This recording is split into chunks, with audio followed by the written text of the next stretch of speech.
going? Where's it going? All right, taking a little tour there with the camera heading over there. Yeah, it is Food City Friday here in the kitchen. Chef Julie has joined us, and we're talking about a couple of great desserts that are separate, great.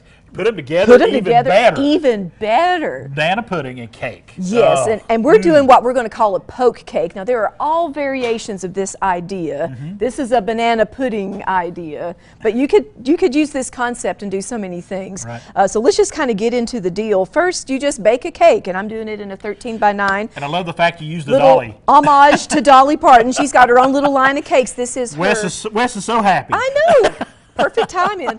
This is her Southern banana cake, so that's what this one is right here. But once you bake the cake, then you're going to take one of the most best tools in the kitchen, your wooden spoon. You can use it for so many things. Yep, and you just poke holes in the cake. I do about 5 wide on this one.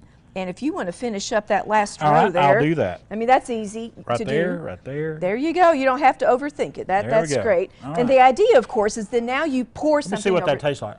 It tastes pretty good. Oh, that's really good. It is good.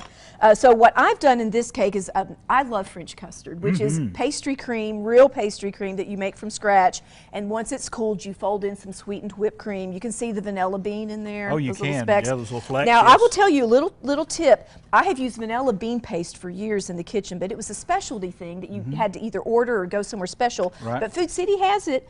Watkins has their own little. That Watkins brand has been around forever and is always great stuff. Yes. And so now you can go down the bakery aisle and you're going to find this vanilla bean paste. And it's just a great way to elevate a dessert. It's a lot more convenient than using a vanilla bean, and it's an easy thing to do. So I have made my French custard here, and I'm going to pipe in the holes. Now what some folks do is they use instant pudding. And they pour it over the cake before it's had a chance to set. Some people will pour sweetened condensed milk over their cake or other things.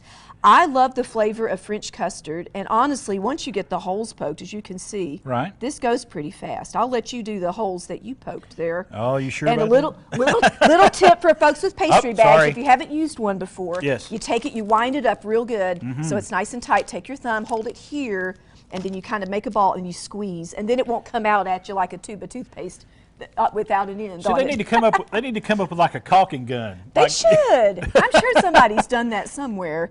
Yeah, and you can kind of feel almost the resistance, but you're really getting a lot of pudding in there. And I like that. Yes, of course. The more the merrier. This is what makes it taste so delicious, right? There we go. Yep. And so now what I like to do is I like to take more. This is more of the French custard here, and just kind of put that on the top. Spread it nice around. Little spread, and then we're going to start layering bananas on there. If you want to go ahead and start putting on this end. And again, you can do this any way you want to do it. This is how I'm doing it. But you could even put a layer of vanilla wafers at this point. I do crushed ones. I'll seal this off with whipped cream, and then I'll put a layer of crushed vanilla wafers on there. And go from there. And banana pudding is one of those desserts that there's like 4,000 different recipes. Oh my goodness, there is. And you're going to have your favorites. That's why I didn't really post a bunch of recipes. If you go to bakingwithjulie.com, you'll see the recipe I have for French custard, and you'll see kind of how I put this cake together. But you can see you can use all kinds, whatever your favorite cake is, your favorite, vanilla pudding part, you can do it. All right, well, we're going to come back here in a little bit. By then, I'll probably have these all on there, and we're going to finish this up. But check out bakingwithjulie.com, and also make sure for everything you see here, check out foodcity.com.